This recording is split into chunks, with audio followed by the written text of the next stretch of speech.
নমস্কার বন্ধুরা, আমি আবারও চলে এলাম একটা ছোট্ট ভিডিও নিয়ে।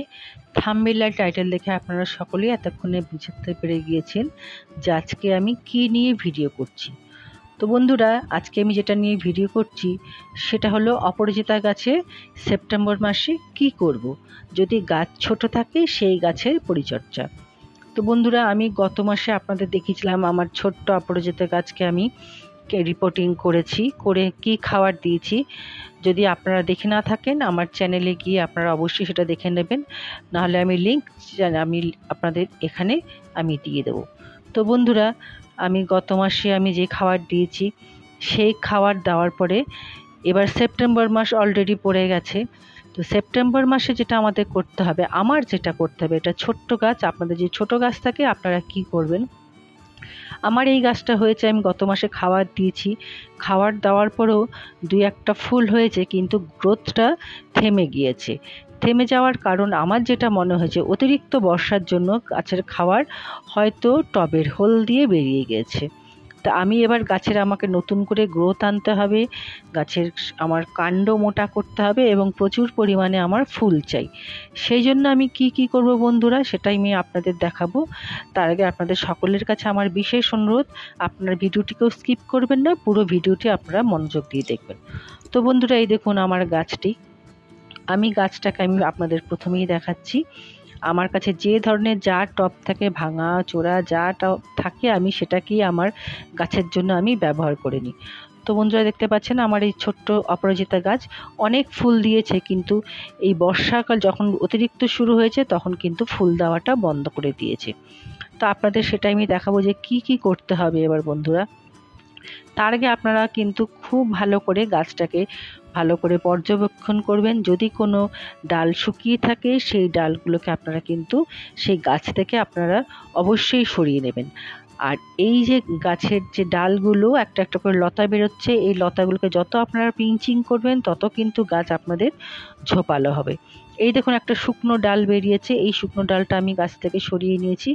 আপনারাও কিন্তু এইভাবে আপনাদের কাছে যদি শুকনো ডাল থাকে আপনারা অবশ্যই এইভাবে সরিয়ে নেবেন বন্ধুরা। আর যেটা করবেন আপনারা, এই যে দেখুন টবের মিডিয়াতে, আমার এই টবের মিডিয়াতে দেখুন অনেক শুকনো ডাল পড়ে আছে। তার কারণ একটাই, এই গাছটাকে আমি একটা গাছের ছায়ার নিচে রেখেছিলাম। এই নীলকণ্ঠ গাছ কিন্তু অতিরিক্ত রোদ একদম সহ্য করতে পারে না, এরা একটু ছায়াযুক্ত জায়গায় থাকতে ভালোবাসে। তো সেই গাছের শুকনো ডালপালা এই টবের মিডিয়াতে পড়েছে, সেটা নিম গাছের ডাল পড়ে রয়েছে, সেই আমি ডালগুলোকে হয়ে পরিষ্কার করছি। বন্ধুরা, আপনারা কিন্তু অবশ্যই এরকমভাবে টবের মিডিয়া পরিষ্কার রাখবেন। যে কোনো টবের মিডিয়া পরিষ্কার রাখাটা কিন্তু সেটা গাছের স্বাস্থ্যের পক্ষে ভীষণ ভালো। এবার যে আমি গ্রো ব্যাগটা দেখাচ্ছি, এর আমি আগের ভিডিওতে আপনাদের সকলকে জানিয়েছি, এই গ্রো ব্যাগটা কিন্তু কাটা, নিচ থেকে পুরোটাই কাটা এবং টবের মিডিয়াতে রাখা।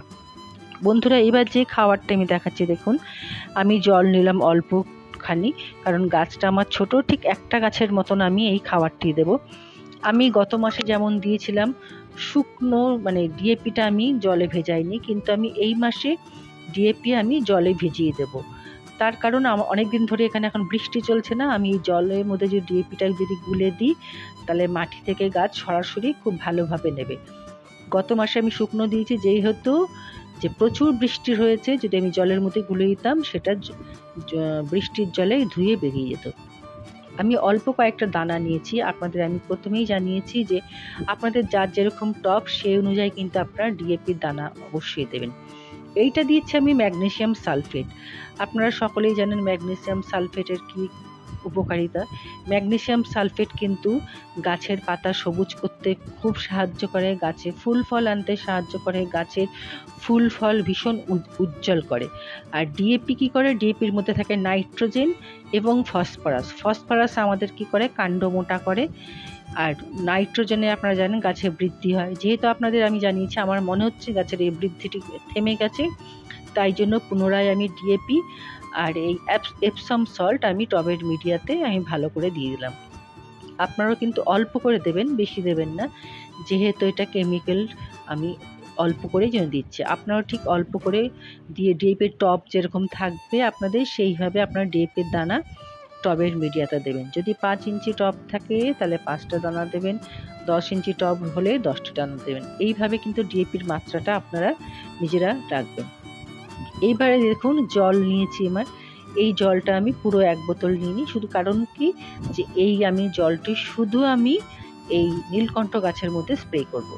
এইটা দিচ্ছি আমি ব্যালেন্স এনপিকে 19-19-19, এইটা আমি 1 গ্রাম মতন দিচ্ছি। এই ব্যালেন্স এনপিকে আপনারা দেবেন। ব্যালেন্স এনপিকে কি মানে আপনারা সকলেই জানেন, নাইট্রোজেন, ফসফরাস এবং পটাশিয়াম পুরোটাই থাকে। কারণ আমার কিন্তু এই গাছটার জন্য নাইট্রোজেনও দরকার, আমার এর জন্য ফসফরাসও দরকার, এর জন্য আমার পটাশিয়ামও দরকার। তার কারণ একটাই যে আমার ফুল দরকার এই গাছটার থেকে, এবং ফসফরাস আমাদের গাছের শিকড় বৃদ্ধি করবে এবং গাছের কাণ্ড মোটা করবে, আর নাইট্রোজেন আমাদের গাছের বৃদ্ধি আনবে। সুতরাং আমাদের এই তিনটের জন্যই আমাদের ব্যালেন্স এনপিকে খুব প্রয়োজন। তাই আমি 1 গ্রাম মতো ব্যালেন্স এনপিকে এই গাছের মধ্যে স্প্রে করেছি।